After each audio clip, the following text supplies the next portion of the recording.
Combien de temps tu mets pour aller chercher le premier million? On a mis 90 jours. Ouais, 80, donc 3 mois, c'est insane. C'est quoi les 2-3 grandes décisions de Submagic qui ont permis cette croissance? Quand tu te lances, tu as tes retours utilisateurs, tu as des gens qui disent ouais, mais en fait, moi j'ai besoin de ça. Ah, mais moi j'ai besoin de ça aussi. Ah, mais vous devriez faire ça. En fait, c'est un défocus. Donc, première décision, on a co-construit le produit avec les utilisateurs et on a été très focus sur un seul truc qu'on a fait mieux que les autres, les sous-titres. En fait, n'importe qui est client de Submagic peut prendre un call avec moi sur mon Calendly. Cette proximité qui permet d'avoir tout le temps des feedbacks, qui te permet d'itérer et d'améliorer ton produit. Et ça, c'est des petits détails qui se cumulent et au fur et à mesure, ton produit il est mieux que la compétition grâce à ça. Est-ce qu'il y a un moment où ça a été un frein pour vous de bootstrapper quand même depuis le début de Submagic ou pas du tout? Grâce au Bootstrap, on a pris des bonnes décisions. Et en fait, on s'est dit, on va pas avoir besoin de tant de talent que ça parce que grâce à l'IA, moi, en gros, David, je vais être un David x10. Et en fait, on va pas avoir besoin de fonds pour faire ce produit-là. Créer des SaaS aujourd'hui, il n'y a plus de barrière à l'entrée. Aujourd'hui, le play, c'est la distribution. Et les gens qui ne le comprennent pas, ils sont à l'ouest complet. Il y a plein de boîtes aussi self-serve qui disent à un moment, en fait, on aurait dû recruter des sales plus tôt. Qu'est-ce qui fait que tu t'es dit Submagic ce sera sans équipe sales? Est-ce que tu y crois toujours? En fait, vouloir aller en entreprise, oui, ça va potentiellement faire grossir le business de Submagic. Mais ça implique des choix. La structuration de l'équipe n'est plus la même. On doit recruter des sales, on doit recruter des SDR. Les questions à se poser, c'est est-ce que j'ai envie de ça? La réponse est non, je n'ai pas envie de ça. Encore une fois, nous, dans notre cas, je pense qu'on peut aller à 100 millions d'ARR sans avoir d'équipe sales. J'en ai la conviction.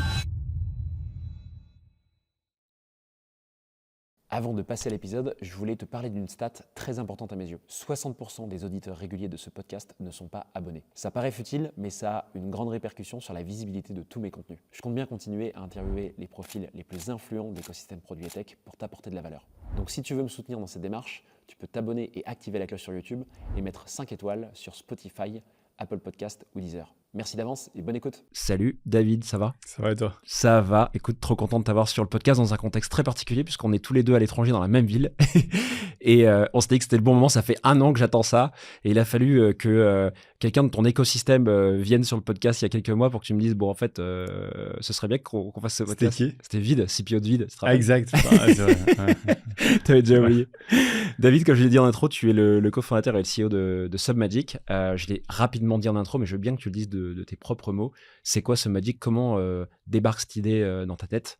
Et c'en est où aujourd'hui? Ok, écoute, déjà très cool d'être là, ça fait plaisir de faire cet épisode ensemble depuis le temps qu'on parlait de le faire. Submagic, c'est un outil d'intelligence artificielle qui permet de transformer des vidéos brutes en des vidéos captivantes grâce à l'IA, le tout en 3 clics pour majoritairement des SMBs et des petites entreprises qui ont besoin de se développer grâce aux réseaux sociaux. L'idée m'est venue parce que je faisais moi-même du contenu sur Internet et ça me prenait beaucoup de temps de transformer mes vidéos longues en vidéos courtes captivantes. Et du coup, comme moi, de base, je viens du montage, je viens de la vidéo, c'était déjà assez compliqué pour moi de le faire avec des outils comme Premiere Pro, DaVinci, etc. Et en 2023, il n'y avait pas vraiment de solution pour simplifier ce montage vidéo. Et donc, je me suis dit, si moi je galère à le faire, il y a peut-être 2 gens qui galèrent aussi à le faire. Du coup, c'est comme ça que m'est venue l'idée et qu'on a lancé Submagic en début 2023 avec un pain qui était très précis au début. C'était uniquement pour faire des sous-titres de vidéos sur le short form content.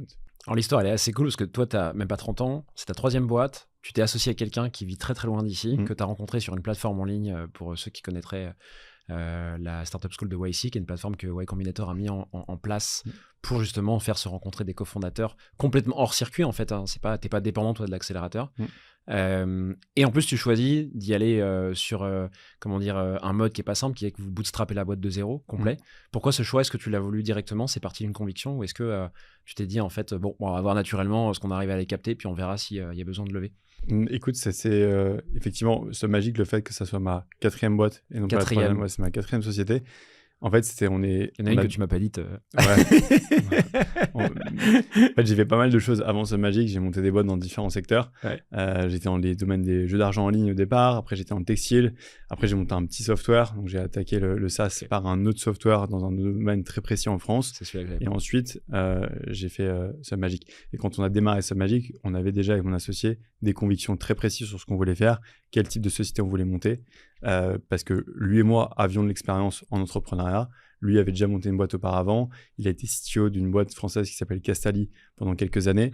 Et donc, en fait, on va dire qu'on se connaissait un peu mieux mutuellement et surtout ce qu'on voulait nous-mêmes en termes d'entrepreneuriat. Donc, dès qu'on s'est rencontrés, on avait très vite des convictions sur quel type de boîte on voulait monter, quel genre d'équipe, remote par remote, bootstrap pas bootstrap, etc. Donc, c'était clair et ça nous a permis d'être très alignés et d'aller très vite dans l'exécution quand on a lancé la boîte. Quand tu lances un produit pareil, il y a quand même un peu de construction à faire, ça prend un peu de temps, il y a de la technique, en plus il y a de l'IA là-dedans. Je crois que je t'ai déjà posé la question en plus en off, mais je me souviens pas directement de la réponse et je pense qu'elle peut être hyper intéressante. C'est en gros, si à un moment vous vous étiez dit, ouais, en fait ça va nous prendre beaucoup plus de temps que prévu, on n'a pas les ressources, etc. Est-ce que tu serais quand même allé lever des fonds ou vous étiez dit dès le début avec ton associé, écoute, en fait on veut pas lever de fonds du tout et on arrêtera, on fera autre chose si on n'arrive pas à le faire décoller sans lever 1 euro? Ouais, c'est une bonne question. Je pense qu'en vrai, quand on s'est rencontré avec mon associé, on s'était dit, de base, l'objectif de la rencontre, c'était de se tester mutuellement pour savoir si on était fait ou pas pour bosser ensemble. Avant même de monter une boîte, de se dire est-ce qu'on lève ou pas des fonds, c'était est-ce qu'on match tous les deux. Et la meilleure façon de savoir si on matchait, c'était de se tester. Et donc on s'est dit, au lieu de se tester en montant un projet, en allant lever des fonds, bien on se teste rapidement sur quelque chose de simple. Et donc, quand on s'est dit, OK, qu'est-ce qu'on peut faire de simple rapidement, c'est là où est venue l'hypothèse de Submagic. Et j'ai dit, voilà, moi, je passe du temps à faire du montage, je passe du temps à faire les sous-titres. Peut-être qu'on peut simplifier ça via un outil. C'est un bon moyen de se tester. Je ne pense pas que techniquement, ce soit très compliqué. Lui me dit non, je ne pense pas non plus. C'était en 2023, on était en mars 2023. Excellent. Et donc, c'était l'arrivée de ChatGPT, de l'IA. Donc, on savait déjà que techniquement, ça allait être quelque chose qui allait être jouable à faire. On savait qu'on ne s'attaquait pas à un truc genre, on va faire une usine pour construire des batteries au lithium et qu'on va devoir se tester sur 1 an et demi. Tu vois. Le timing est dingue parce que c'est 3 mois après la sortie de GPT en mode mainstream. C'est sorti en fin novembre, je crois, de mémoire. Excellent. Ouais. Ok. Donc, en fait, c'est votre premier test. Ça aurait pu être une autre idée, mais il s'avère que ça a fonctionné. Exact. En fait, on avait 3 autres idées. C'était quoi, tu te rappelles? Ouais, il y avait une autre idée. Alors, c'est marrant parce qu'en fait, quand on s'est rencontrés, donc du coup, je t'ai dit, il y avait ce test qu'on voulait mettre en place. Et on s'était dit, en fait, on va se tester. Et imaginons qu'on match et qu'on a envie de monter quelque chose ensemble. En fait, on va se donner 12 mois pour créer une boîte. Et en fait, tous les mois, on va tester un produit, on va essayer de le vendre. Donc, on va faire 15 jours pour créer un produit, 15 jours pour le vendre. Que lui avait besoin de me tester en termes de commercial et moi, j'avais besoin de le tester en termes de produit. Et du coup, on s'est dit, vas-y, on se donne 12 mois. En 12 mois, on aura testé 12 produits. Je pense que sur les 12, il y en a peut-être un qui va prendre. Voilà. Et donc, moi, j'avais en tête 3 idées. C'est excellent. Submagic était la première avec laquelle on a commencé. Et du coup, on est resté dessus. Mais on avait 2 autres idées. Il y en a une qui me plaisait beaucoup parce que moi, j'adore l'automobile. Comme tu sais, j'adore les voitures. Et en fait, moi, je passe beaucoup de temps j'adore acheter des voitures, en revendre, acheter, revendre. J'adore ça. Je collectionne les voitures, etc. Et en fait, l'automobile devient de plus en plus un produit d'investissement. C'est-à-dire qu'il y a de plus en plus de voitures sur lesquelles tu peux investir de l'argent, la voiture prendre la valeur ou non, etc. Et j'avais beaucoup de mal à trouver une solution sur Internet qui me permettait de suivre l'évolution des codes des voitures. Je te donne un exemple. Tu achètes une Porsche 911 Turbo de 2023. En fait, en 2023, le prix de la valeur de la voiture, elle va être peut-être de 200 000 euros neuve. Et ensuite, sur le marché de l'occasion, la valeur, elle va descendre à 180 000, 170, 160. Une voiture, ça se dévalue naturellement année par année. Mais il y a des voitures qui prennent de la cote. Et du coup, il n'y avait pas de moyen de voir concrètement cette voiture, c'était quoi le cours d'évolution de la cote. Et c'est très utile, notamment pour les gens qui... Un Argus dynamique, quoi. Exactement, un Argus dynamique. L'Argus, c'est la cote à l'instant T. Mais moi, ce qui m'intéresse, c'est de savoir, OK, il y a 1 an, ça valait combien Donc, il y avait cette idée-là. Et l'autre idée qu'on n'a pas faite, mais je pense que c'est un truc qu'on fera potentiellement un jour, parce que c'est toujours un pain que je trouve énorme. Les oreilles pour les gens qui veulent monter une boîte en ce moment. Non, mais peut-être s'il y a des gens qui veulent bosser sur ce produit et qui veulent qu'on en parle avec grand plaisir, parce que c'est vraiment intéressant, je pense. Moi, je passais beaucoup de temps à dérocher des fichiers, à dérocher. Donc, en fait, quand tu fais de la vidéo, tu filmes pendant 5 heures et de ces 5 heures, tu vas sortir une vidéo de 15 minutes. Moi, c'est ce que je faisais. Et du coup, tu as beaucoup de rushs et passer du temps à analyser les rushs, c'est une vraie galère. C'est un truc qui prend beaucoup de temps. N'importe quelle personne qui fait de la vidéo sait de quoi je parle. Et en fait, ce dérochage, aujourd'hui, tu le fais manuellement en regardant toute la vidéo et en sélectionnant les parties qui vont potentiellement... Tu fais un transcript et tu vas... En fait, là, ce qu'on voulait faire, c'était de se dire, en fait, on va mettre une IA en place qui va analyser toutes les vidéos par le transcript, mais aussi par la vidéo, pour savoir qu'est-ce qui se passe dans l'image, pour, juste dans un temps, catégoriser le dérochage. Me faire des dossiers, me dire, là, il y a un dossier David en train de conduire la voiture, là, il y a un dossier David en train de parler avec Tim, là, il y a un dossier David qui marche dans la rue. En fait, je catégorise. Ce qui me permet, moi, après, au monteur, d'aller directement piocher dans les différents dossiers les vidéos qu'il a besoin à certains moments. On gagne un temps fou. Et on peut aussi dégager tous les moments qui sont inutiles ou qui sont inutilisables. Et donc ça, c'était le deuxième hypothèse. Le problème, c'est que faire un produit comme ça, en fait, tu mets faire du dérochage, c'est des fichiers qui prennent des dizaines et dizaines de gigaoctets.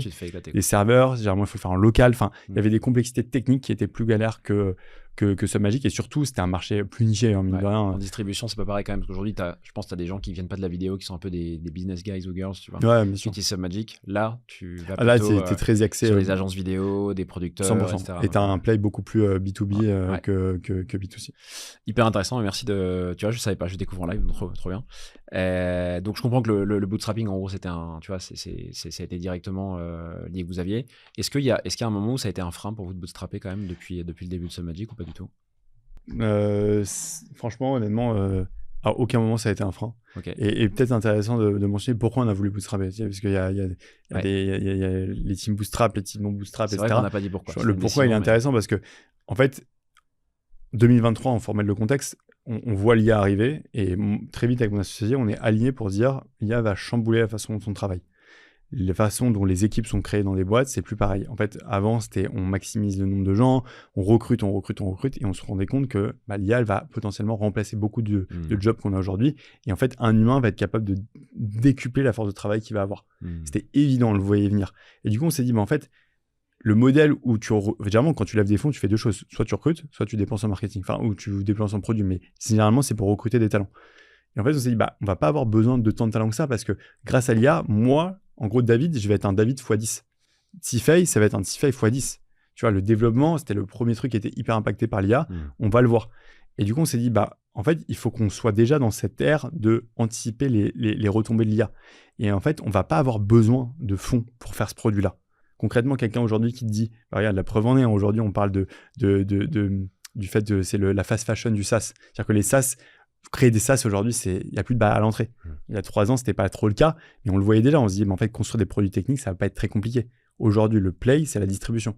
Et les gens qui ne le comprennent pas, ils sont à l'ouest complet. Mais créer des produits SaaS, ce n'est pas compliqué. Tu n'as pas besoin d'argent pour créer des produits SaaS. Aujourd'hui, avec un compte Cursor ou Cloud Code, n'importe qui peut être en mesure de créer un produit SaaS. Tu penses que n'importe quel produit aujourd'hui n'est plus un problème? On peut prendre des exemples compliqués, des produits complexes, type multiproduits, des CRM par exemple. Ouais, des CRM, alors je ne suis pas hyper calé sur le domaine des CRM, mais je pense qu'il y a une grosse majorité des produits SaaS aujourd'hui qui ont levé des fonds il y a 5-6 ans, qui aujourd'hui se font en 2 semaines avec l'IA, mais sans souci. Okay. Sans souci. Hyper intéressant. J'interromps cet épisode 30 secondes pour te présenter Stellar, l'entreprise derrière ce podcast. Chez Stellar, on aide les dirigeants de boîtes tech à transformer leurs produits en vrai levier de croissance. Car on ne considère pas le product comme une dépense, mais comme un générateur de revenus, tout comme le marketing ou les sales. Pour faire ça, on a réuni 30 CPO et CTO qui ont fait le succès des plus belles boîtes tech, comme Zenly, Photoroom ou YouSign.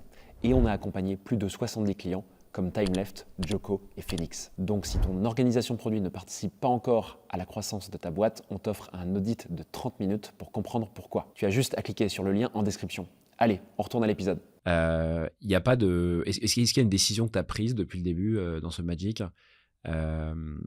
qui est une décision qui a été prise du fait du bootstrap? Donc je m'explique, je détaille un petit peu. En gros... Quand tu es bien financé, que tu as des fonds qui sont arrivés, souvent tu as un peu de ressources devant toi, ça te fait souffler. Tu dis, bon, c'est bon, j'ai 3 millions, 4 millions sur le compte, même s'il y a des embauches, même si tu as la pression d'embaucher, tu souffles un peu. Quand tu bootstrap, tu as moins de ressources, tu fais gaffe. Même si je sais que toi, tu as pu faire des petits exits avant quand même, tu avais un peu de cash de côté à titre personnel, c'est pas pareil que sur la boîte. Est-ce qu'il y a des décisions que tu as prises uniquement parce que vous êtes bootstrap? Tu te dis, ouais, voilà, en fait, c'est clair. Mais beaucoup. Mais quasiment toutes les décisions ont été prises parce qu'on était bootstrap. Je fais un exemple. Avant de recruter la première personne, on s'est posé la question de savoir est-ce qu'on avait les moyens de recruter cette personne. Et en fait, ça change totalement la façon dont on gère la boîte. En fait, marketingment parlant, déjà, c'est le premier truc le plus important. C'est-à-dire que la première erreur que les gens font quand ils montent une boîte et qu'ils lèvent des fonds, c'est qu'ils vont aller prendre du budget et le dépenser en ads pour aller chercher la réponse. Ce qui, pour moi, n'est pas forcément la bonne solution. Les ads, avant que ça marche chez Submagic, il nous a fallu 8 mois avant que nos premières ads soient rentables. C'est 8 mois. Avant, c'était que de l'organique. Donc, en fait, de ne pas avoir levé des fonds nous a naturellement orientés vers des choix beaucoup plus durs sur l'instant T, mais bénéfiques pour la boîte sur le long terme. C'est comme tout. C'est comme faire du sport. C'est comme aller manger au McDo. C'est exactement pareil. OK, manger au McDo, ça fait plaisir sur le moment, mais sur le long terme, ça te détruit ton corps.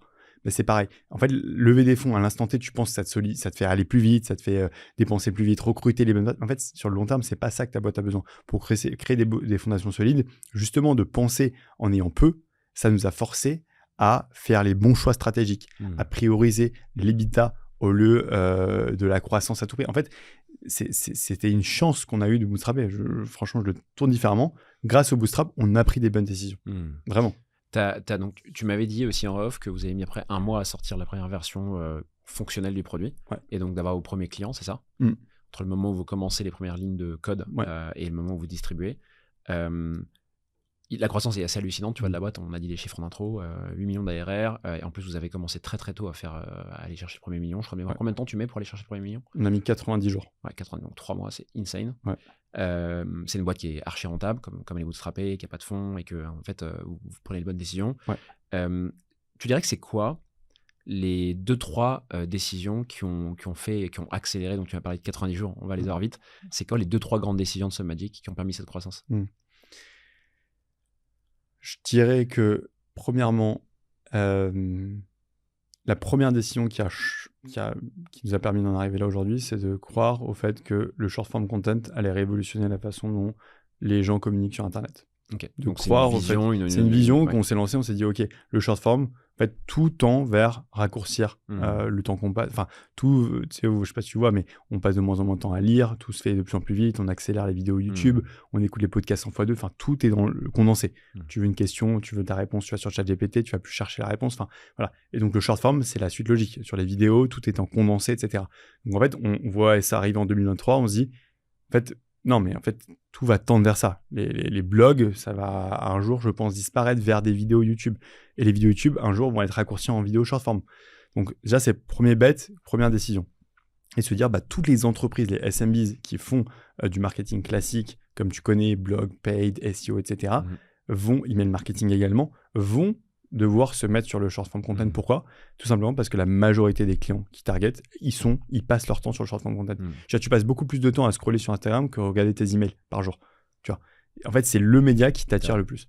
Première chose. Deuxième chose, plus par rapport à la croissance de la boîte, ce qu'on a fait comme choix, c'était plus en termes de produits. On a eu un focus produit très très fort dès le début de SubMagic. Donc première décision, on a co-construit le produit avec les utilisateurs. Et on a été très focus sur un seul truc qu'on a fait mieux que les autres, les sous-titres. Ok. Voilà. Et on s'est focalisé. Pourquoi les sous-titres? Comment t'as vu que c'était le truc Parce qu'en fait, de base, c'était mon problème. C'est en fait, moi, je voulais faire des sous-titres captivants. Donc à l'époque, c'était à l'époque d'Alex Hormozy, qui était très présent sur les réseaux et qui l'est toujours, mais qui avait ces nouveaux styles très captivants où il t'embarquait dans ses vidéos et c'était incroyable à regarder. Et du coup, moi, je me suis dit, moi aussi, je veux ça. Et en fait, si moi je me disais ça, il y avait plein de gens en France et aux États-Unis ou dans le monde qui voulaient ce même genre de vidéo, mais ils n'arrivaient pas à le faire techniquement. Donc on s'est dit, voilà, on va juste te proposer un outil qui fait des sous-titres ultra captivants en 3 clics, simple. Qui ressemble à Alex Hormozy. Et qui ressemble à Alex Hormozy et Iman Gadzhi et les influenceurs qui faisaient beaucoup de bruit à l'époque. Et on s'est focalisé là-dessus, tandis que d'autres ont pris des chemins très vite un peu plus complexes à devenir, à faire ça, à faire ci, à faire plein d'autres choses dans le produit. Et en fait, tu complexifies le produit très rapidement. Tu veux dire différemment des sous-titres, ça? Et en fait, il y a plein de choses à faire autre chose que les sous-titres. Et nous, tu vois, même le titre SubMagic, tu vois, on est resté très focalisé sur... pour Subtitles. Exactement, Subtitles Magic, parce que en fait, le nom, on l'a trouvé en 2030. C'était, voilà. Et on s'est focalisé là-dessus. C'était dur parce qu'au début, tu sais, t'es très tenté de faire plein de choses dans un produit. Quand tu te lances, tu as tes retours utilisateurs, tu as des gens qui disent « Ouais, mais en fait, moi, j'ai besoin de ça. Ah, mais moi, j'ai besoin de ça aussi. Ah, mais vous devriez faire ça. » Tu vois, l'exemple tout con, mais c'est « Faites une app. Moi, j'ai besoin d'avoir une app. » Tu vois. Mais en fait, c'est un défocus. Tu vois, tu t'es dit à un moment, il faut peut-être qu'on la fasse? Bien sûr. Là, t'en parles avec, la première fois que quelqu'un nous a dit qu'il voulait faire une app, c'était au bout d'une semaine de SubMagic. Donc ça fait 3 ans, limite, qu'on parle de faire une app. On en a toujours pas fait. Okay. Donc c'est qu'il y a une raison. En fait, tout ça, c'est des choix. C'est un très bon exemple de focus que tu dis, parce que c'est vraiment un truc très très précis, très très quasiment niché, pas le bon mot, parce que la preuve, vous avez une grosse audience, mais le use case est très niche quand même. Quoi. Ouais. Il est niche dans la vidéo. Exactement. Mais parce qu'en fait, on savait qu'en allant sur l'App Store, déjà, en termes de techniquement de construction d'un produit entre une app et une web app, c'est pas pareil. Donc, c'est des différents métiers. Deuxièmement, en fait, c'est tout ce que tu développes sur la web app, il faut le refaire sur l'app. Et troisièmement, la typologie de clients qu'on avait, qui sont pour nous à terme les SMBs et les business owners, ces gens-là, ils préfèrent éditer sur leur ordi que sur leur téléphone. Ça peut paraître fou, mais c'est le cas. Le jeune Gen Z qui fait de la création de contenu, c'est pas notre client. C'est pas celui qu'on cherche à avoir chez SubMagic. On le veut pas. Lui, il va chez CapCut. Lui, il va chez CapCut, il va chez Captions, il va utiliser des outils parce qu'il a l'habitude, il est né là-dedans. Nous, on simplifie l'expérience de montage vidéo grâce à l'IA pour des gens qui n'ont pas envie de se prendre la tête avec ça. Ça, pareil, est-ce que tu le vois en rétrospective ou est-ce que tu le savais déjà dès le début que c'était pas votre cible? On l'a pas su dès le début parce que ça, tu le devines en parlant avec les utilisateurs au fur et à mesure du temps. Mais on avait ce choix de se dire, en fait, il faut faire des choix, c'est se priver. Tu vois. Et dès le début, en fait, on a pris le pari de rester très focus, de faire un truc mieux que les autres et d'être connu pour ça. Donc voilà, on n'avait pas d'autre choix parce que grâce au fait qu'on avait le bootstrap qui nous empêchait de distribuer dans tous les sens, on s'est dit on va se faire connaître très très bien pour ça. Ouais. Et après, on ira sur d'autres parties du produit, etc. Ça fait beaucoup penser à Photoroom pour le coup, qui se sont fait connaître eux sur le fond d'écran de la exactement. Photo, qui est vraiment le truc pareil, un peu mais niche. Pourtant, la croissance, je sais pas comment ils font, mais ils doivent faire à l'époque, je crois, 50 millions d'ARR quand je les ai vus sur le podcast. Et c'est hallucinant de se dire quand même que quand sur des gros marchés, tu arrives à chercher ça sur un site. J'avais une discussion avec Jean de La Roche-Brochard, je me souviens bien, et il m'avait, j'avais eu cette discussion où on a beaucoup échangé avec des entrepreneurs au début de SubMagic pendant les 12 premiers mois, parce qu'on découvrait l'industrie du SaaS, création de contenu, vidéo, etc. Donc on a beaucoup parlé avec des entrepreneurs. Jean nous a beaucoup aidés. Et on lui disait, mais est-ce que tu penses qu'on peut construire une boîte, quelle est la profondeur de marché avec juste des sous-sites? Il dit, tu te rends pas compte. Et il me prenait l'exemple de Photoroom. Il me dit, tu vois, Photoroom, c'est un produit de base qui fait du découpage du fond d'écran, retirer le background. C'est la question à Jean, c'est ça? Ouais, je lui ai dit, il m'a pris l'exemple de Photoroom parce qu'il les connaît bien.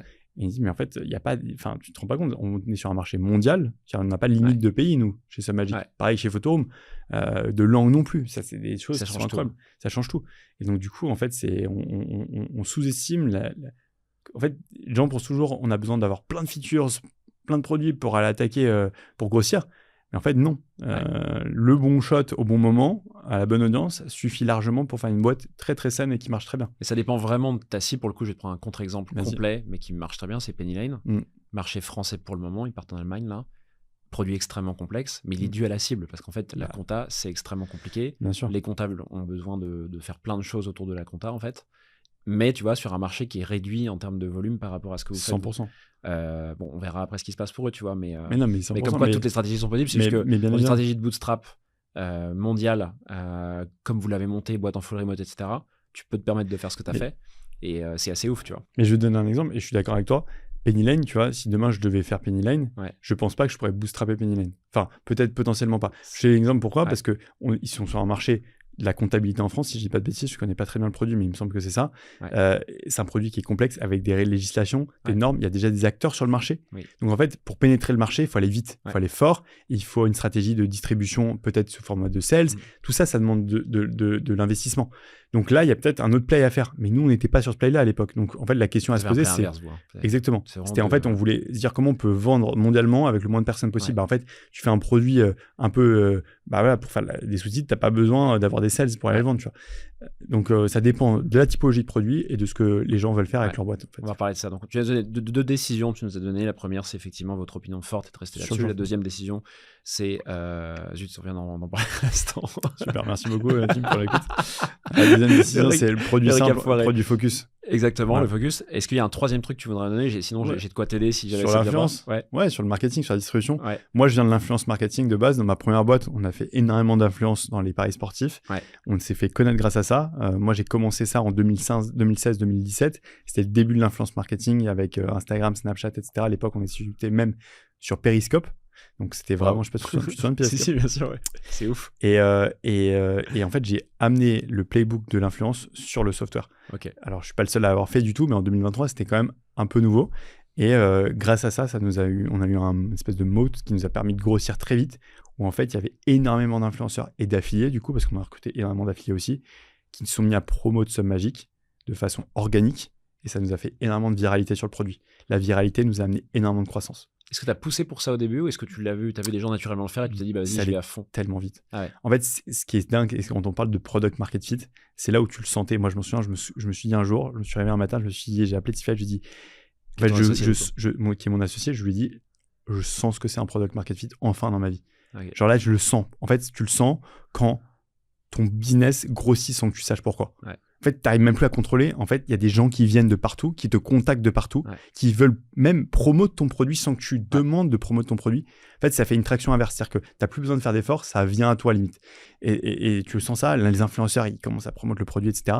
Et on voit des vidéos virales partir de plus en plus virales. Et là, on se dit, il y a un truc. Et ça nous a amené énormément de traction. Et quand on voit qu'il y a une vidéo qui est virale, moi, je vais voir d'autres créateurs. Je leur dis, faites une vidéo sur le même sujet. C'est un sujet qui est hyper hot. Vous allez sûrement avoir une vidéo qui va devenir virale par la suite. Et c'est ce qui s'est passé. Et c'est comme ça que des affiliés ont gagné de plus en plus d'argent et qu'on a pu grossir le nombre d'affiliés et grossir la visibilité et la distribution de SubMagic.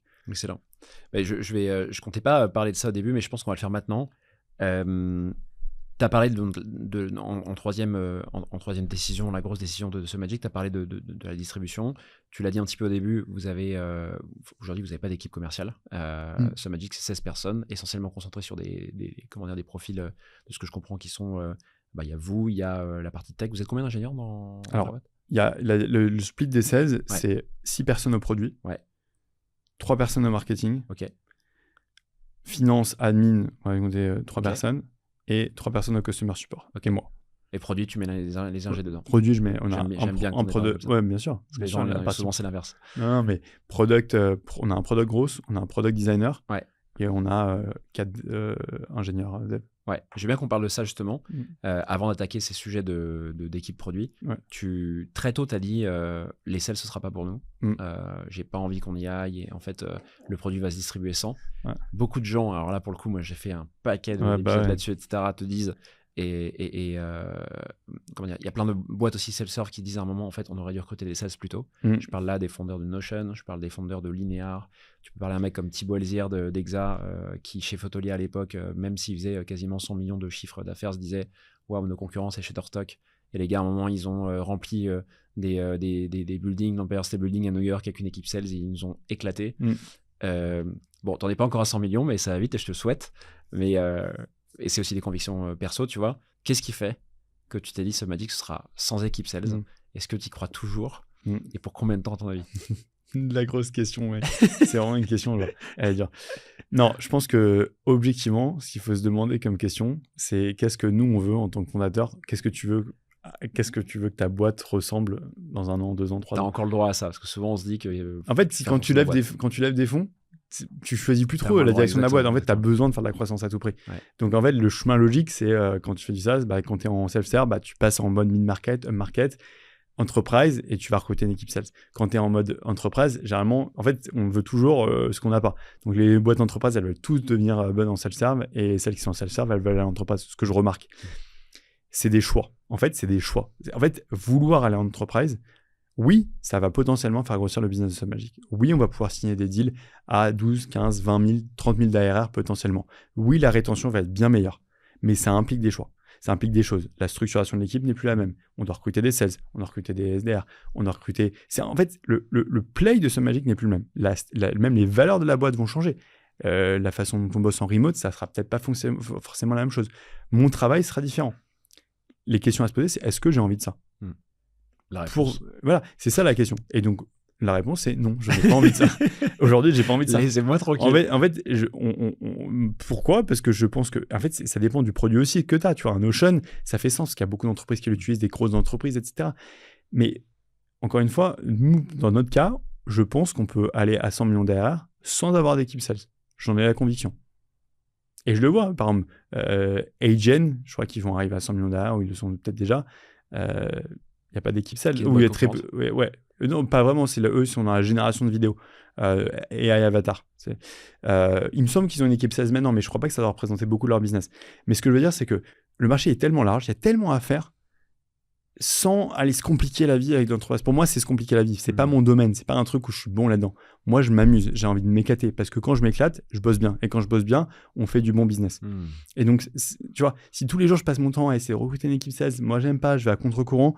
Je vais mettre une mauvaise énergie, l'équipe va le ressentir, ça va être plus dur et ça va mettre de l'inertie. Et l'inertie, j'en veux pas dans la boîte. Voilà. Donc tout vient avec un prix. Aujourd'hui, on ne veut pas d'équipe sales, on n'en a pas besoin. Demain, peut-être qu'on en aura besoin. Peut-être demain, je vais recruter un CRO qui va l'idée cette partie-là et ça fera sens. Aujourd'hui, c'est pas le sujet. Bon, c'est un bon débat en tout cas. Il faudrait qu'on l'ait avec Guillaume, qu'on connaît en commun, qui lui aussi a fait du self-serve. Je parle de Guillaume Moubèche de Lemlist, qui a fait du self-serve longtemps, qui était sur une cible aussi qui était un peu SMBs, voire un peu. Il était connu pour avoir des gens un peu indépendants, tu vois, qui utilisaient Lemlist, mais qui a une équipe sales aujourd'hui, tu vois. Mais 100%. Mais Guillaume était le premier à me dire, mais enfin, tu vois, là, notre croissance avait ralenti un petit peu, et du coup, il nous a dit, mais en fait, si tu veux aller atteindre 20-30 millions d'ARR, le move mid-market, il est indispensable parce que tu vas avoir une typologie de clients qui va te churner beaucoup moins. Du coup, tu vas pouvoir capitaliser sur eux, etc., etc. Et donc, on s'est mis à le faire. Je me suis dit, OK, je suis pas bête, je vais écouter, je vais tester, je vais voir ce qui se passe. Enfin, non, ça fait pas plaisir. J'ai pas le... Qu'est-ce qui s'est passé? Non, mais j'ai testé, je vois l'effort que je dois mettre dedans. En fait, c'est très dur avant d'avoir des résultats dans le motion sales. Ça prend minimum 6 à 12 mois. Tous les mecs à qui j'ai parlé, chez Synthesia, chez PlayPlay, dans plein de boîtes, Lemlist, etc., c'est des plays qui prennent du temps. C'est des investissements d'équipe, de gens. J'en ai pas envie. Et on voyait en parallèle qu'on continue de grossir très bien sans avoir besoin de ça non plus. Voilà, peut-être l'histoire me dira que je me suis trompé. En attendant, aujourd'hui, je prends du plaisir et la boîte se porte bien. Et voilà. Et la strat de distribution n'a pas changé depuis? La strat de distribution aussi, elle a évolué. On a d'autres canaux d'acquisition qui sont de plus en plus présents chez SubMagic, qui sont donc l'influence, l'affiliation, c'est nos deux principaux. Ouais. Mais à côté de ça, on a lancé pas mal le play paid. Je t'ai dit, il nous a fallu environ 8 mois avant qu'on puisse faire du paid et que ce soit rentable. Insta, YouTube, Google. Ok. Et Facebook un petit peu. Et donc, ça nous a fallu 8 mois avant de lancer ça. Et donc, ça, c'est une partie de l'acquisition de SubMagic. Beaucoup de bouche à oreille. Comment on pousse le bouche à oreille? Une bonne expérience client et un produit simple. Et en fait, le fait que tu donnes l'impression... Enfin, voilà, il y a beaucoup de gens qui recommandent SubMagic. Tu as le NPS score, on l'a calculé il n'y a pas longtemps d'ailleurs. On avait un NPS, il me semble, à 52 ou 53, ce qui est un très bon NPS. En fait, les gens recommandent SubMagic. En fait, quand ils ont une bonne expérience avec le produit, ils le recommandent autour d'eux. Et le word of mouth, on le sous-estime peut-être un peu, mais qu'est-ce que c'est puissant. Et tu le vois pas, c'est compliqué à mesurer. Tu peux pas le traquer et on s'en fout de le traquer en réalité. L'attribution dans le marketing, c'est une tarte à la crème pour moi. C'est un truc qui est très galère. Tu passes beaucoup de temps à essayer de traquer tout, mais tu peux pas vraiment traquer. Il en est qu'il y a beaucoup de gens qui viennent de SubMagic grâce au bouche-oreille. Et comment je le sais? Rien qu'en parlant avec nos clients, à chaque fois que j'ai un call avec un client, je lui demande comment t'as entendu parler de SubMagic. Ah, bah c'est mon cousin qui m'en a parlé, il fait des vidéos, il m'a dit qu'il y avait un outil qui était simple. Ah, c'est mon coach qui m'en a parlé. Ah, c'est un influenceur parfois. Mais en fait, c'est beaucoup par recommandation parce que notre cible est sensible aux recommandations. C'est pas la génération Z qui achète sur TikTok rapidement. En novembre dernier, tu me contactes rapidement. On avait déjà échangé plus ou moins sur le sujet. Et tu me dis, écoute, Tim, il va falloir que je recrute quelqu'un au produit. J'ai un peu des réflexions, ça avance bien. Mais j'aimerais bien avoir ton input. Et ce qui est rigolo, c'est qu'il y a une boîte qui était assez similaire en taille sur une autre activité qui cherchait un peu comme toi. Et je me suis dit, c'est intéressant. Ça fait 2 boîtes en 2 semaines, 3 semaines qui me parlent un peu de leur premier recrutement produit avec un playbook qui est un petit peu différent de ce que je pouvais voir habituellement. Je suis chaud que tu m'en parles parce que le recrutement en fait au produit, le premier profil produit, vous l'avez fait depuis. Qu'est-ce que tu cherchais et pourquoi tu cherchais ce type de profil et comment ça se passe sur ces premiers mois là depuis que le recrutement est fait? Ouais, bah écoute, en vrai, ce qui s'est passé, c'est que depuis le début de SubMagic, comme on est une petite équipe, il y a plein de choses forcément qu'on n'a pas adressées ou mal adressées depuis le début. Et en fait, on s'est rendu compte que une partie de la croissance de SubMagic en 2025 était liée à l'expansion, mais sans vraiment mettre des efforts dessus, sans vraiment le contrôler. Et on s'est dit, tiens, c'est marrant, il y a ce fameux funnel AARRR, il me semble, ça s'appelait comme ça. Et on s'est dit, mais c'est quoi ce funnel, etc. On regarde, etc. Et effectivement, acquisition, activation, revenu, rétention, referral. Et on se dit, mais en fait, c'est marrant, ça fait 2 ans et demi qu'on a la boîte, elle grossit, mais on n'a jamais mis d'effort sur ni l'activation, ni la rétention, enfin, si un petit peu, mais ni le referral, ni l'onboarding, en fait, tout le funnel. On met de l'effort sur acquérir des clients, on est très bon en acquisition, mais après le reste, dans le funnel, vous n'avez pas fait d'optimisation du produit. On n'a jamais mis d'effort dessus, tu vois. Et on s'est dit, bah tiens, je pense que en fait, on a tellement de volume que si on change 1% ci, 1% là, peut-être 0,5, tu vois, quand le churn il baisse de 0,5, pour nous, c'est un impact de ouf. Et donc on s'est dit, il faut investir sur un profil qui va pouvoir venir avec un playbook, si possible, qu'il a déjà fait auparavant, pour... En fait, c'est un terrain de jeu de ouf. Je te donne un bac à sable, tu as plein d'outils, tu as tout à construire, vas-y, optimise ce qu'il y a à optimiser. Et tu as du volume en plus en entrée. Et on a plein de volume. Parce que généralement, ce que je me suis rendu compte, c'était que les products, grosses qui font ce métier-là, en fait, c'est très dur de faire des tests quand tu n'as pas beaucoup de volume, parce que tu ne vois pas les impacts de tes tests. Donc, quand tu utilises des outils comme Postog ou Amplitude ou peu importe, en fait, c'est peu parlant. En fait, ça prend du temps, etc. Alors que quand tu as un flux comme nous qui est assez important, c'est génial. Tu testes, en 3 jours, tu as une réponse, tu réajustes, etc. Donc, je t'ai appelé, tu m'as donné des super bons conseils sur ce profil-là, parce que pour moi, c'était un nouveau profil que je n'avais jamais recruté. Et on a eu plusieurs candidats qui étaient super intéressants. On a eu 2 qui étaient en finale qui étaient top. On est finalement parti avec Rodolphe, qui vient, lui, de chez Penny Lane, dont on en parlait avant. Il a fait 4 ans là-bas en tant que product manager. Il nous a rejoint avec un objectif très clair. Un funnel, un taux de conversion qui est actuellement, il doit l'augmenter. Et donc, lui, en tant que contributeur individuel, il va piloter son impact sur ces métriques-là. Exactement. T'es pas allé chercher, on voyait souvent, tu vois, en tant que premier, en tant que first PM, on dit souvent des profils assez généralistes, tu vois, qui savent un peu tout faire, mais sans être forcément des gros spécialistes de métriques. À nouveau, tout ça, c'est des opinions, c'est lié au parcours des gens, et il y a plein de PM dits généralistes qui sont... très focalisés sur leur impact sur la métrique, tu vois. Mais c'est vrai que de ton discours, déjà, tu étais venu en me disant on cherche un product growth. Et donc, l'autre boîte dont je parlais, c'est Full & Rich, qui m'a dit exactement pareil. Je disais, c'est vachement intéressant. C'est des rôles qu'on voyait plutôt dans des boîtes assez avancées, avec déjà une équipe produit assez grosse et qui commence un peu à découper par spécialité son équipe produit, avec des produits data, des product growth, évidemment des designers, etc. Et donc, j'étais hyper curieux de me dire, putain, mais pourquoi ils font ça aussitôt? Pourquoi ils spécialisent des gens aussitôt, effectivement? Et comment ça se passe du coup avec Rodolphe, que j'en avais déjà entendu parler chez Penny Lane. Ouais, bah écoute, ça se passe très bien. Ça fait 2 mois qu'il est là. Il a déjà lancé une bonne série de tests. Ouais. Il y a déjà des tests qui ont été probants avec des améliorations dans le taux de conversion. Ouais. On a un point tous les mois avec lui. C'est dans la spécialité de la boîte de C'est Magique. On a peu de meetings. Donc, dès que je te dis on a un point tous les mois, c'est bien. Un par mois. On a un meeting par semaine avec toute l'équipe. Ouais. C'est tout. Et avec Rodolphe, on a un point produit tous les mois. Ouais. On nous tient un jour des tests qu'il a fait. Ouais.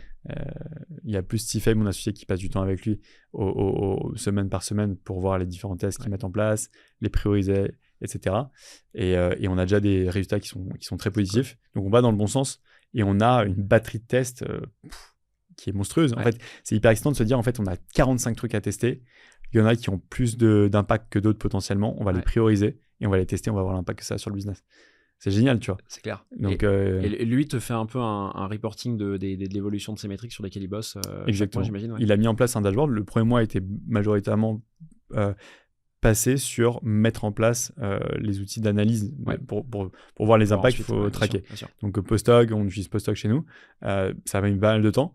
Mais là, on a un super bon dashboard pour traquer l'utilisation du produit, les features dans le produit. Tu vois, on s'est rendu compte que il y avait une feature dans le produit que quand les gens l'utilisaient, ils convertissaient 50% de plus quand ils utilisaient cette feature-là. On n'a jamais... vous avez jamais fait ça, vous avez le produit market fit victime du succès un petit peu et ça a grossi. Jamais vu, tu vois. Mais en fait, si tu pousses plus cette feature-là et t'enlèves les features un peu brouillons qui prennent de la place aux gens dans le produit, d'un coup, tu as un impact, tu vois. Donc, il y a plein de choses comme ça. Et voilà comment ça marche avec Rodolphe. Et donc pour l'instant, ça se passe très bien. Voilà, on espère qu'on va continuer à avoir des bons résultats et des tests. En tout cas, c'est des bons apprentissages, quoi qu'il en soit. Et qu'on peut réappliquer sur aussi notre autre produit qu'on a, Tom Magic. On a un autre produit qu'on a lancé il y a 3 mois. Tu peux en parler rapidement, ce que c'est? Ouais, c'est un autre produit qu'on a décidé de lancer qui s'appelle Tom Magic, qui génère des thumbnails pour les vidéos YouTube. Donc les miniatures. Pour les miniatures, exactement. Je connaissais pas ce vocabulaire avant de me lancer dans YouTube. C'est les miniatures. Donc, non, mais hyper important parce que, pareil, même besoin que Tom Magic, c'est comment tu fais en sorte que tes vidéos elles soient plus vues, qu'elles soient plus captivantes. En fait, une vidéo YouTube, quand tu passes 3 heures, là, on enregistre. Tu vas faire le montage. En fait, il faut que tu passes au minimum 1 heure sur une miniature parce que la miniature, c'est ce qui va faire que les gens vont cliquer. La miniature et le titre. Donc, si la miniature, elle est pas top, tout ce qu'on a fait là, ça sert un peu à rien. Donc, c'est hyper important qu'elle soit captivante. C'est comme la page 1 du journal, tu vois. Et donc, comment on peut te faire gagner du temps là-dessus? Donc, on a sorti un produit qui s'appelle Tom Magic. On l'a fait de base pour un délire. On est parti en séminaire avec toute l'équipe l'année dernière en Thaïlande et on s'est dit, vas-y, on essaie de créer un produit SaaS en 3 jours. Et on doit avoir nos premiers clients en 3 jours. On est tous ensemble dans une maison pendant 3 jours. Que Tom Magic à la base. Exactement. Sauf que là, on était avec toute la team. Excellent.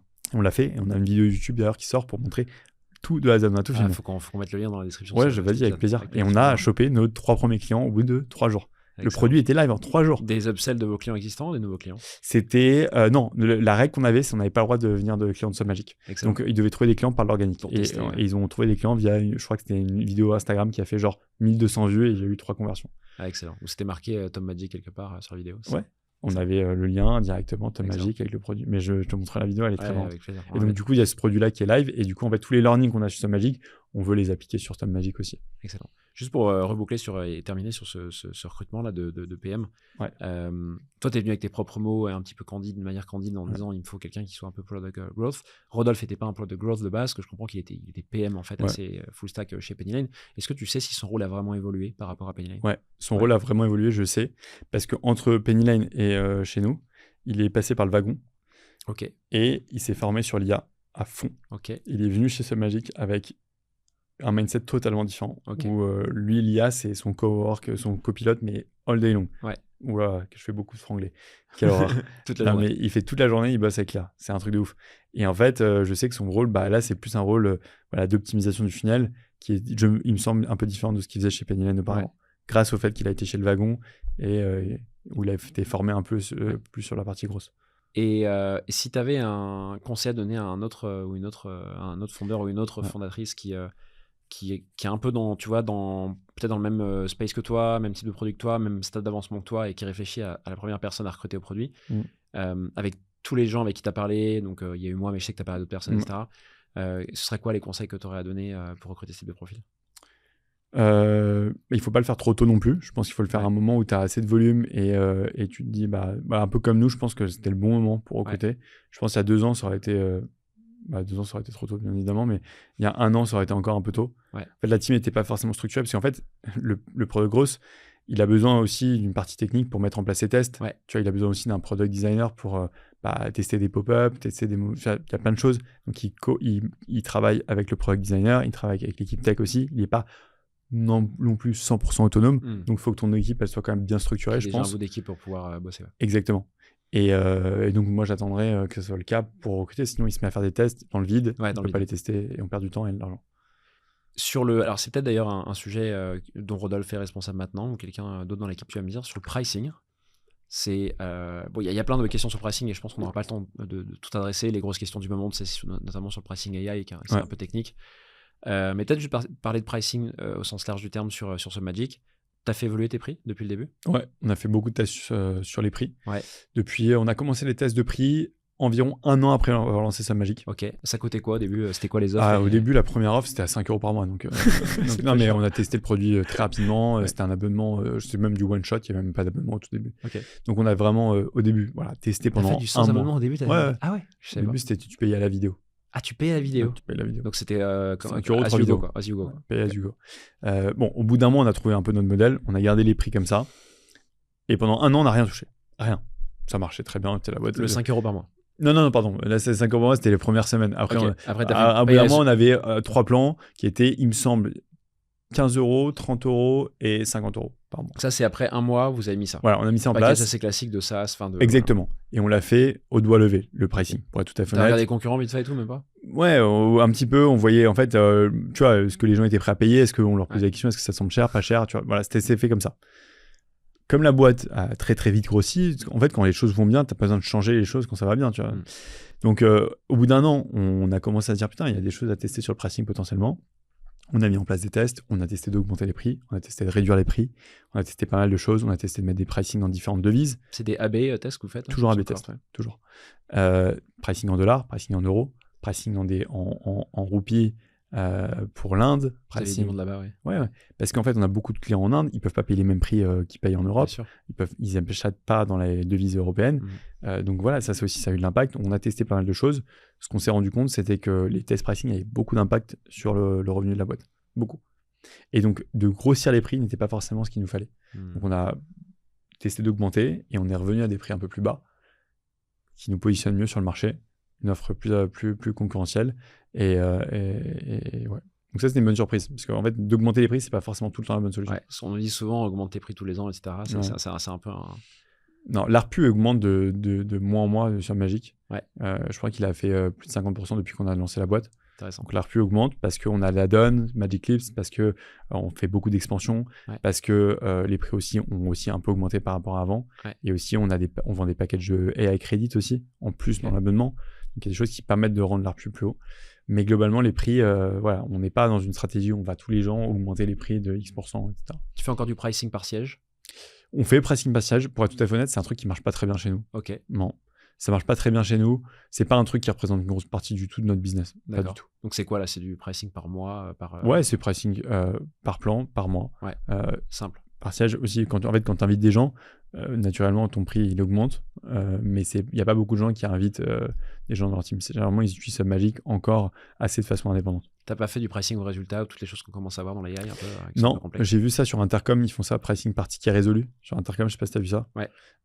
Nous, c'est très difficile encore de le faire parce qu'aujourd'hui, on est très sur la partie editing, donc on prend pas en compte la partie publication, qui va venir d'ailleurs la semaine prochaine sur SubMagic.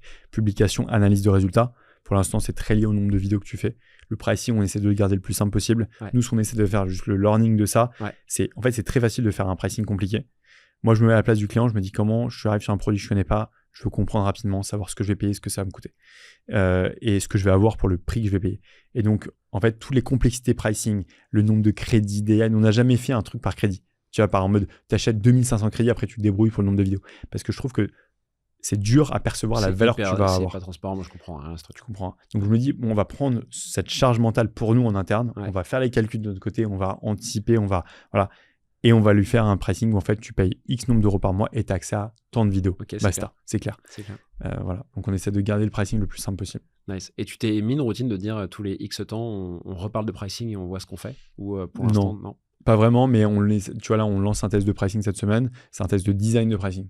On teste comment on positionne la donne, comment on positionne les features dans le plan, packaging du product marketing en quelque sorte, tu vois, la page pricing, comment on le market. Et ça, c'est provoqué par quoi? Comment tu t'es dit, il faut qu'on bosse là-dessus, tu vois? Comment tu priorises un peu les sujets? Ouais, parce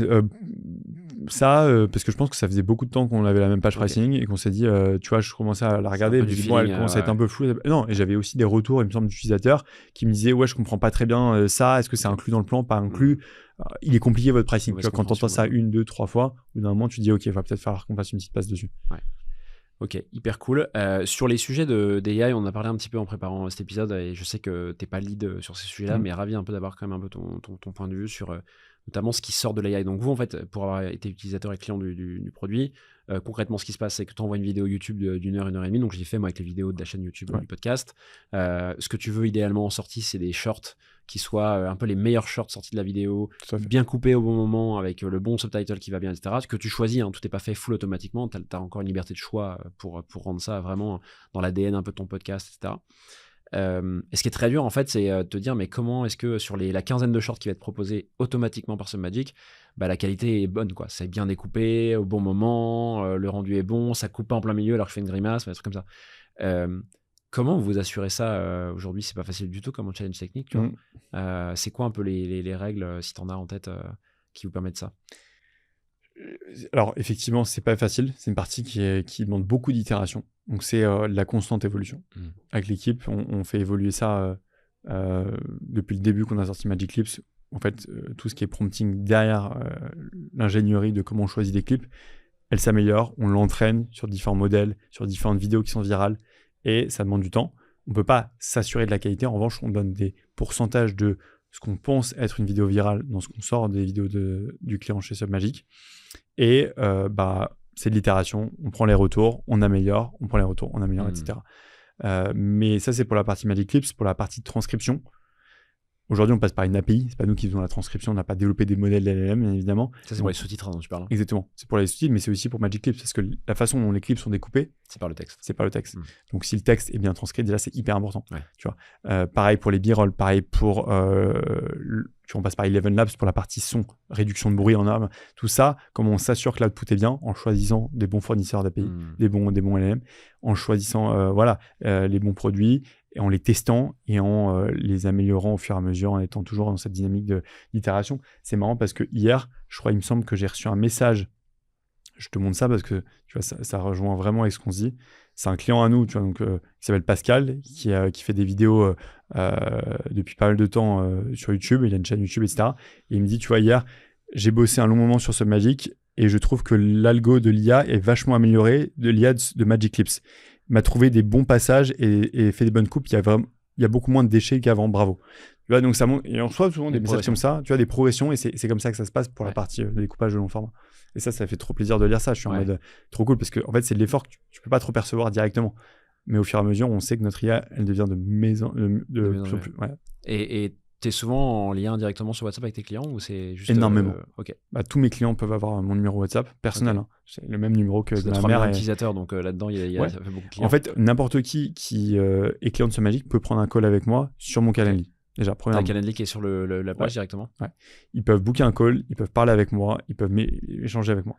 Pendant les calls, je donne 100% de mon numéro de téléphone aux gens pour qu'ils puissent rester en contact avec moi et me donner des retours quand ils le veulent directement auprès du CEO.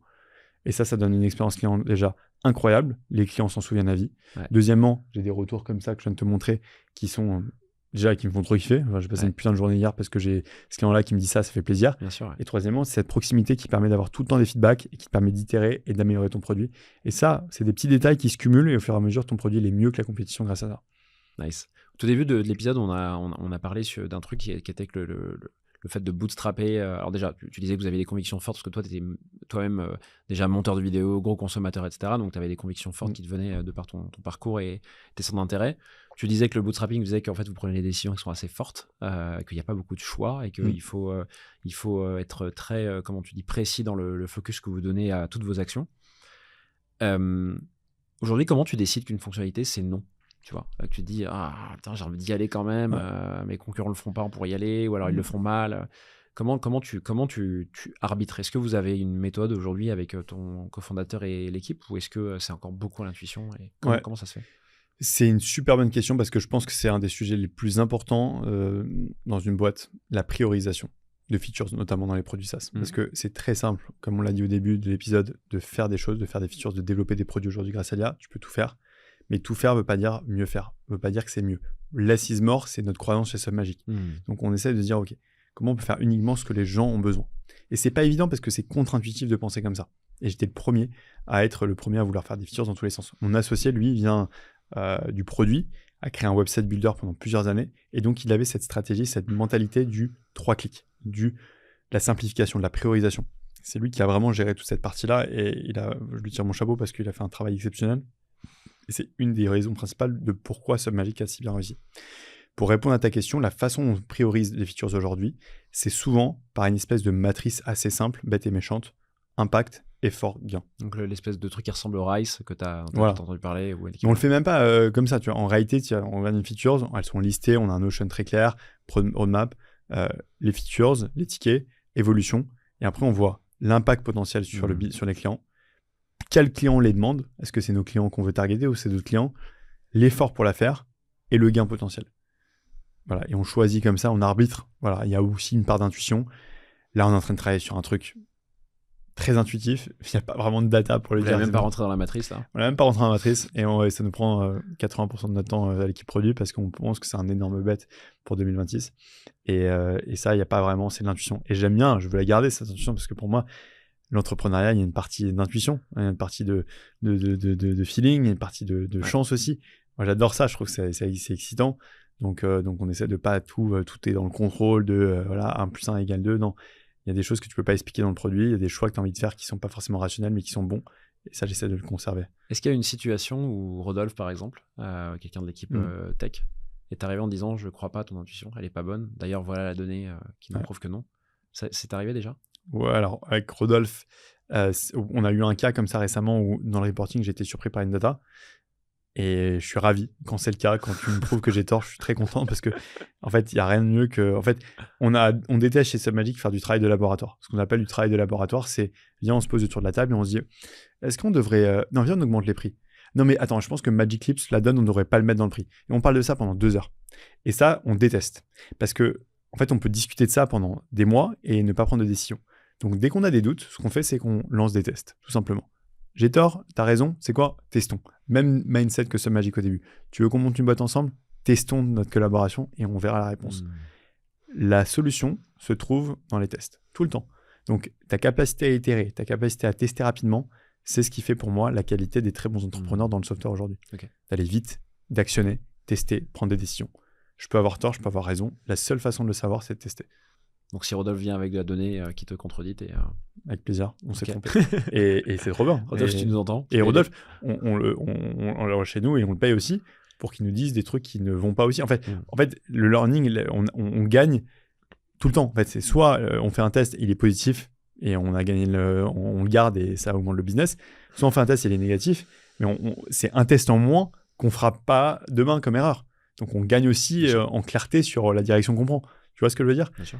Donc les deux côtés, c'est soit tu gagnes, soit tu apprends en quelque sorte. Voilà, c'est un peu le mindset, mais ça doit le garder. On arrive quasiment à la fin de l'épisode. Il y a un truc que j'aimerais bien aborder avec toi, parce que je sais que c'est une opinion assez forte que tu as. C'est un discours qu'on entend un petit peu, mais qui fait pas plaisir.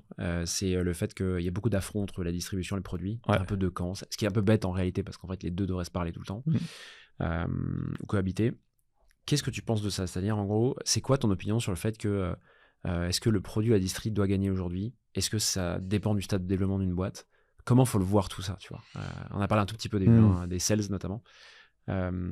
Toi qui martèle sur la distribution et tu as un business qui est pas mal pour ça aussi parce que la vidéo fait que voilà.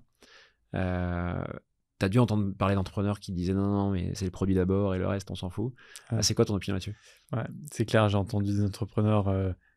Tu connais les entrepreneurs qui sont en mode convaincus par leur produit et qui disent moi, mon produit il va se vendre tout seul. Ouais. Et magnifique. Et il y en a que ça arrive. Moi, j'en ai fait partie. Hein. T'en as fait partie? Ouais, bien sûr.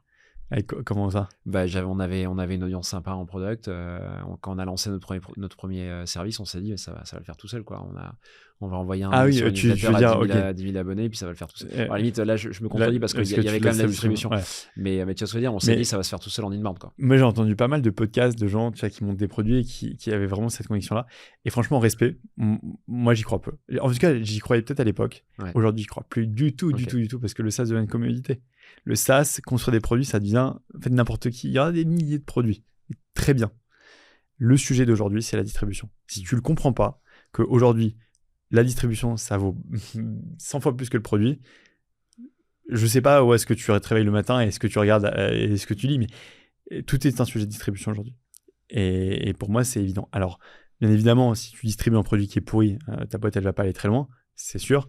Mais à l'inverse, tu as un super produit, mais que personne n'est au courant, tu seras ton produit. On a un produit moyen avec une distribution qui cartonne.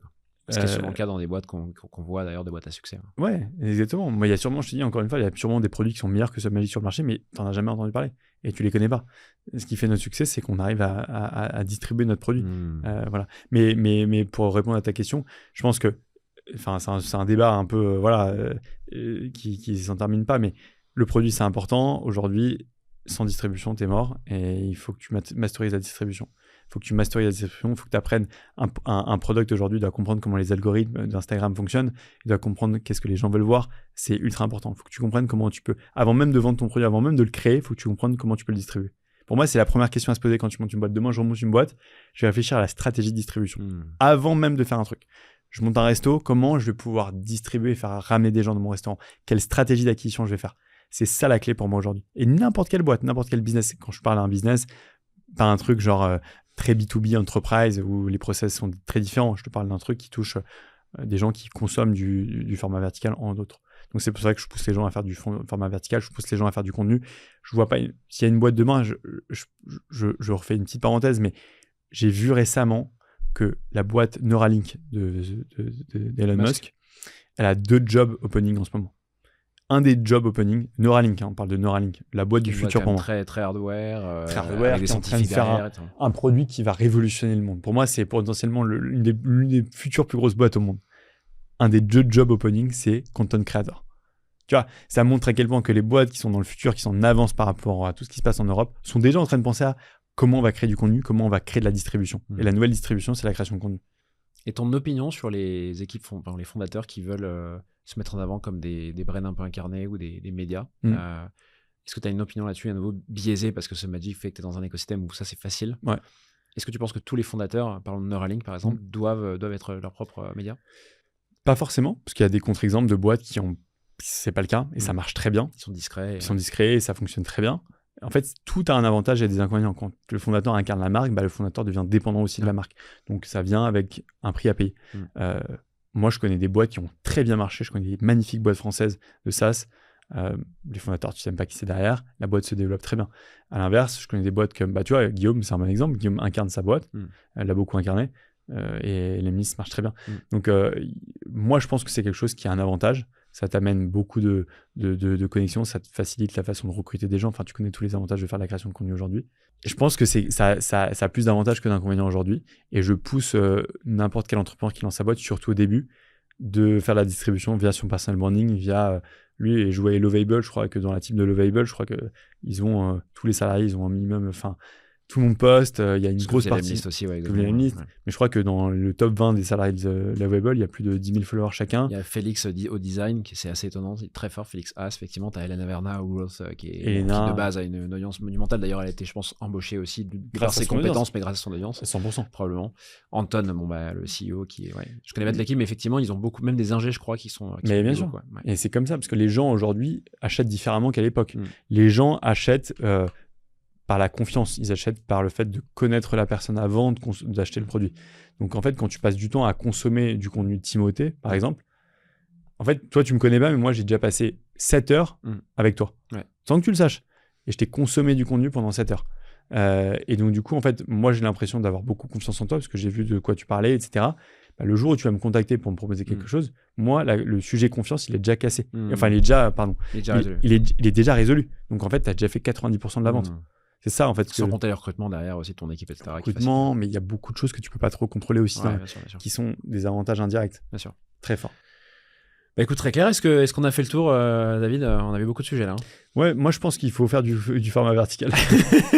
non, mais je pense qu'il faut se focaliser sur. Il faut apprendre. Je pense qu'il faut apprendre à comprendre comment les algorithmes fonctionnent. Il faut apprendre à comprendre comment distribuer son produit version 2026 avec l'IA aujourd'hui.